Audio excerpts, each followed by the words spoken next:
So there are these two guys, John and Seamus, who are out playing golf somewhere in Scotland in the 1850s, and it's a beautiful summer's day. And they decide to play a skins match for a bit of money just to make things interesting. So they tee up and they go. By the 11th hole, John has hooked all of his new, smooth, shiny white golf balls into the water. And he's furious with himself. And he turns around to Seamus and he begs him, he says, "Can I use one of your golf balls to finish the round?" Seamus gives him that little grin, as if to say, "Are you kidding me?" He said, "Sorry, pal. This is a money game here. Looks like you're going to have to use one of the practice balls you were hitting on the range." So John walks over to his bag, dejected, and he pulls out his practice ball and looks at it with disgust.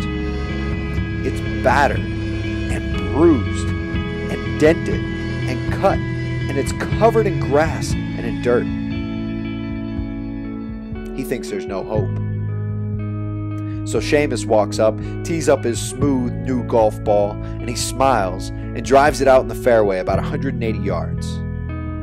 Now he's chuffed with his shot, and Seamus steps aside to allow John to tee up.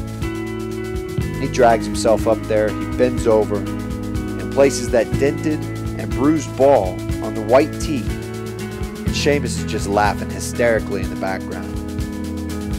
John shakes his head, takes a deep breath, grips his club, swings back, and with all his might, he crushes the ball down that fairway.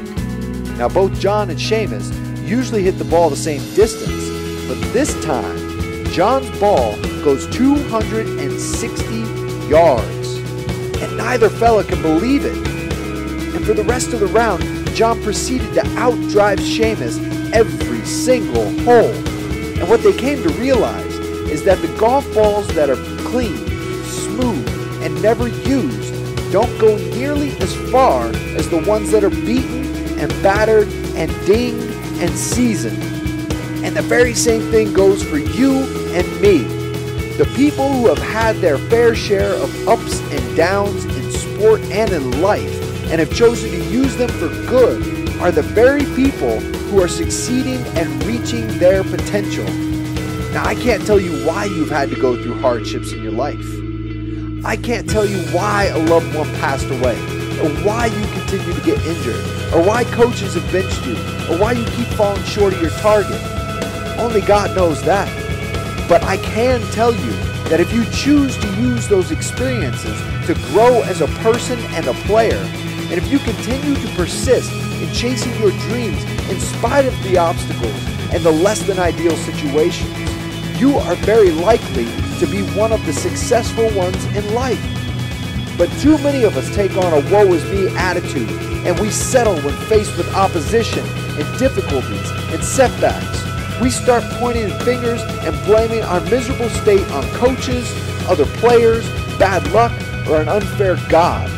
But you have to remember that when you point your finger at someone else, there are always 3 fingers pointing right back at you.